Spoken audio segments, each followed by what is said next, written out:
সত্যি মা আসছে, আর মাত্র কয়েকটা দিনের অপেক্ষা। সেই কারণে সেজে উঠেছে মুর্শিদাবাদের বনেদি বাড়ি। 130 বছরে বহরমপুরের সেন বাড়ির পুজো। দুর্গাপুজোর সঙ্গে এখানে জড়িয়ে রয়েছে বর্গী আক্রমণের ইতিহাস।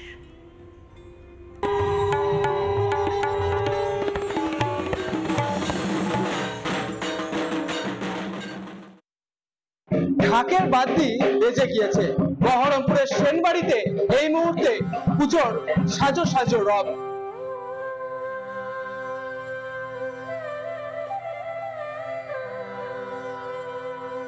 দেবীপক্ষ শুরু হয়ে গিয়েছে, পুজোর প্রস্তুতি চলছে জোর কদমে। বারোয়ারি থেকে বনেদি বাড়ি সর্বত্রই ব্যস্ততা তুঙ্গে। উমার আরাধনার প্রস্তুতি নিচ্ছে বহরমপুরের সেনবাড়ি।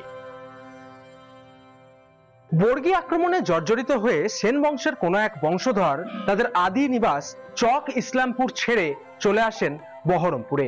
সেই সেনবাড়ি, যে সেনবাড়ির ইতিহাস, ঐতিহ্য, পরম্পরা, সাবেকিয়ানা সবই এখনো পর্যন্ত বিরাজমান। আনুমানিক 1896 খ্রিস্টাব্দে আমাদের এই পুজো শুরু হয়। পুজো শুরু করেছিলেন কৃষ্ণনাথ কলেজের প্রথম ফার্স্ট আর্টস বাবু রাধাকৃষ্ণ সেন। তিনি তার বাল্য বিধবা কন্যা বিন্দুবাসিনী দেবীর ইচ্ছেতে এই পুজো শুরু করেন। 2025 সালে এই পুজোর 130 বছর।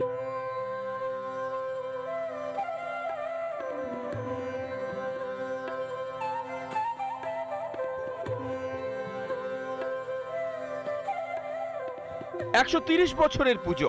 এই পুজোর সঙ্গে জড়িয়ে অনেক ইতিহাস। 1896 খ্রিস্টাব্দে রাধাকৃষ্ণ সেন সেনবাড়ির দুর্গাপুজোর প্রচলন করেন। যদিও এক্ষেত্রে মূলত কাণ্ডারির ভূমিকা পালন করেন রাধাকৃষ্ণ সেনেরই বিধবা কন্যা বিন্দুবাসিনী দেবী। কথিত আছে বিন্দুবাসিনী দেবী এর আগে জগদ্ধাত্রী পুজোর সূচনা করেছিলেন। আমাদের সেনবাড়ির এই পুজোটা সম্পূর্ণই মহিলার উদ্যোগেই বেশি হয়। কারণ হচ্ছে এই প্রথম যে পুজোটা শুরু হয় বিন্দুবাসিনী দেবীর ইচ্ছাতেই মানে শুরু হয়ে গিয়েছিল। তো সেই কারণে এখানে মহিলাদের বিশেষ অনেক ভূমিকাই রয়েছে।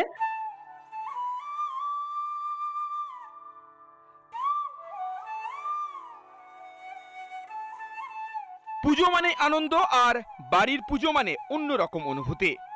বহরমপুরের সেন বাড়িতে চলছে শারদীয়ার প্রস্তুতি।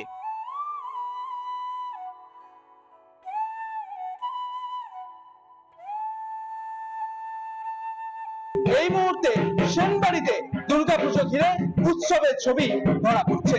মুর্শিদাবাদ থেকে ইন্দ্রাশিস বাগচি, রিপাবলিক বাংলা।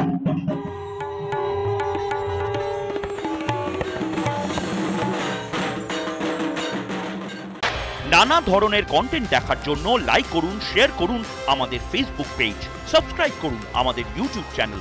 পাশাপাশি অন্যান্য ব্রেকিং নিউজের জন্য অবশ্যই চোখ রাখুন রিপাবলিক বাংলায়।